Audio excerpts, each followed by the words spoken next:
नमस्कार साथियों, स्वागत है आपका अपने YouTube channel moral education study point में।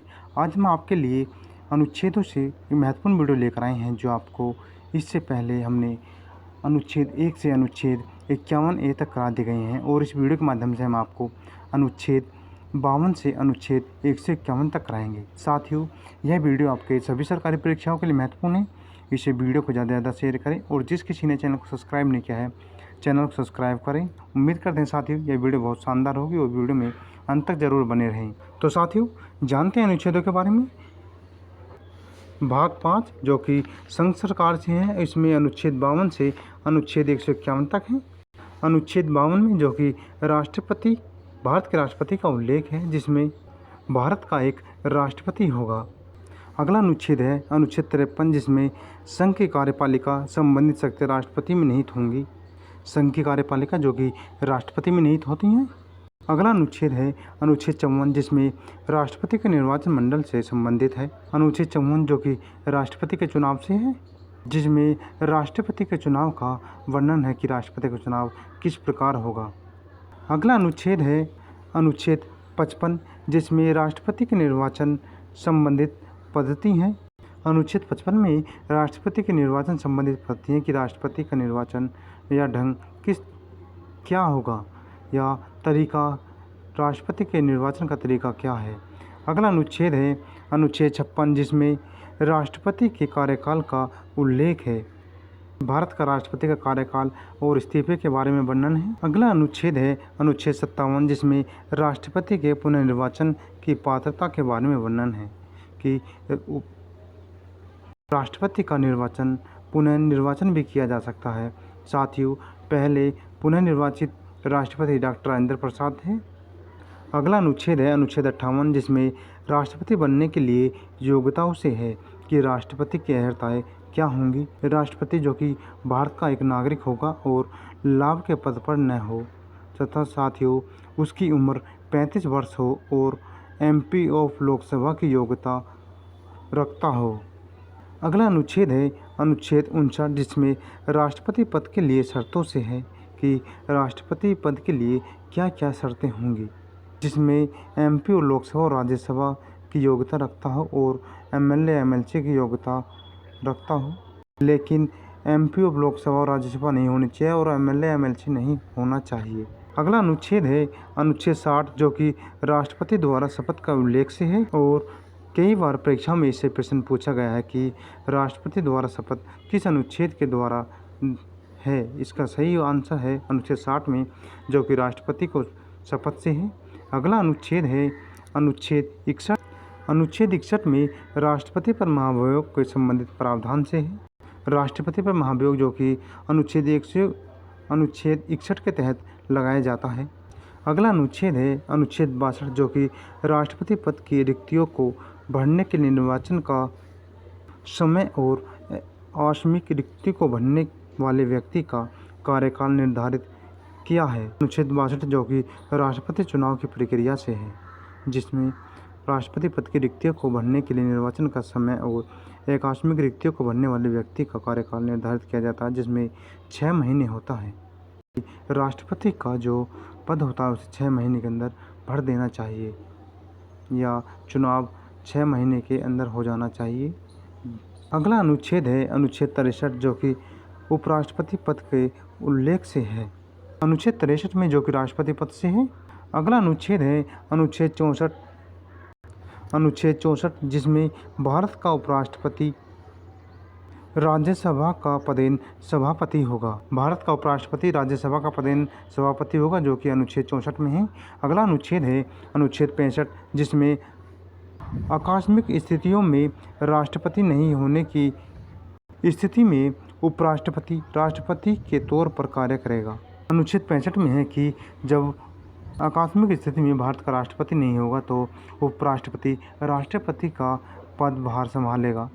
अगला अनुच्छेद है अनुच्छेद 66, जिसमें उपराष्ट्रपति का निर्वाचन का संबंधित प्रावधान से है। अनुच्छेद 66 में उपराष्ट्रपति के निर्वाचन संबंधित प्रावधान से है। अगला अनुच्छेद है अनुच्छेद 67। अनुच्छेद 67 में उपराष्ट्रपति पद के कार्यकाल का उल्लेख है, जिसमें भारत का एक उपराष्ट्रपति होगा जिसकी आयु 35 वर्ष होगी और वह राज्यसभा का पदेन सभापति होगा।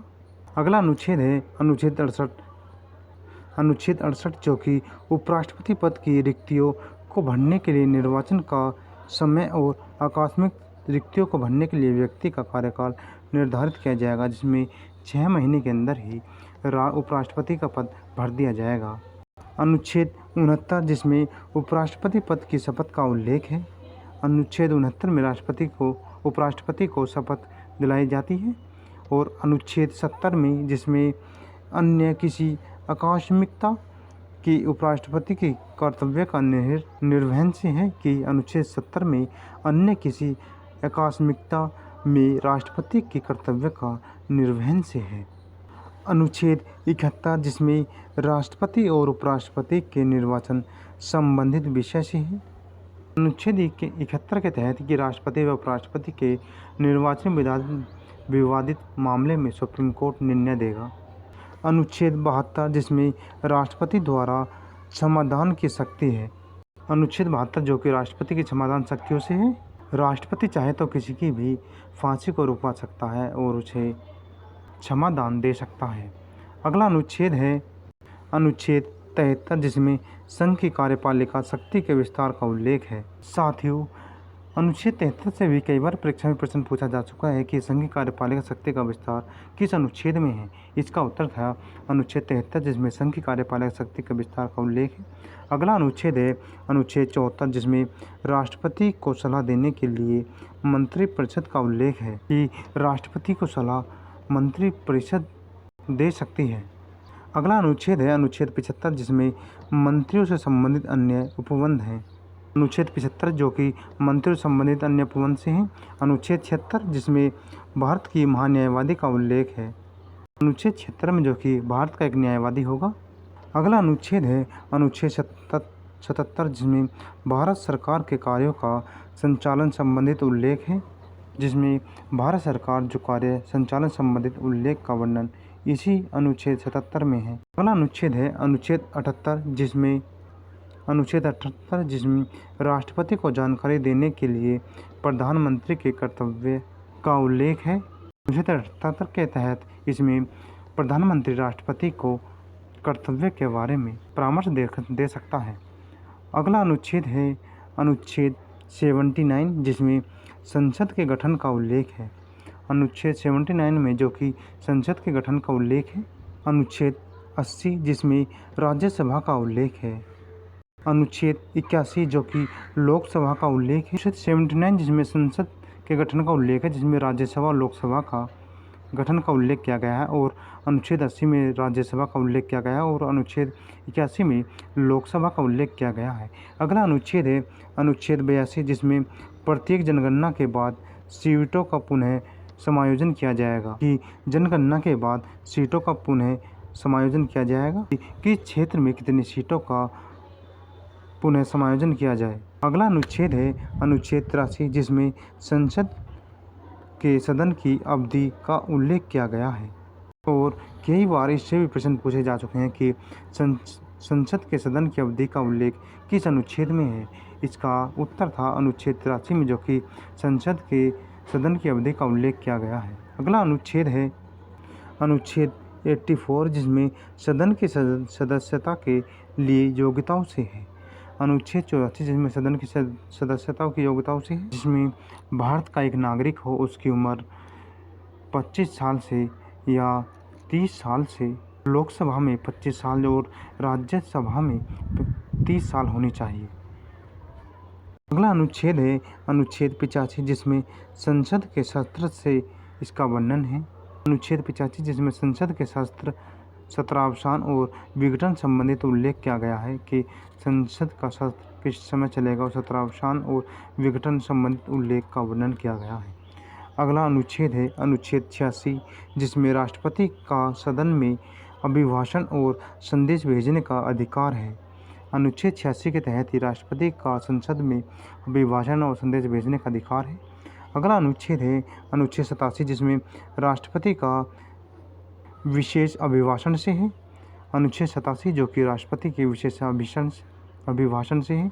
अगला अनुच्छेद है अनुच्छेद 88 जिसमें राष्ट्रपति के साधनों में मंत्रियों और महान्यायवादी के अधिकार से संबंधित है। अगला अनुच्छेद है अनुच्छेद 89, जिसमें राज्यसभा का सभापति और उपसभापति का उल्लेख है। अनुच्छेद 89 जिसमें राज्यसभा का सभापति और उपसभापति होगा। अगला अनुच्छेद है अनुच्छेद 90, जिसमें राज्यसभा के उपसभापति का पद रिक्त होना और परित्याग या पद से हटाए जाने का उल्लेख है, जिसमें अनुच्छेद 90 में राज्यसभा के उपसभापति यानी कि उपराष्ट्रपति का पद रिक्त होना और परित्याग या पद से हटाए जाने का उल्लेख किया गया है।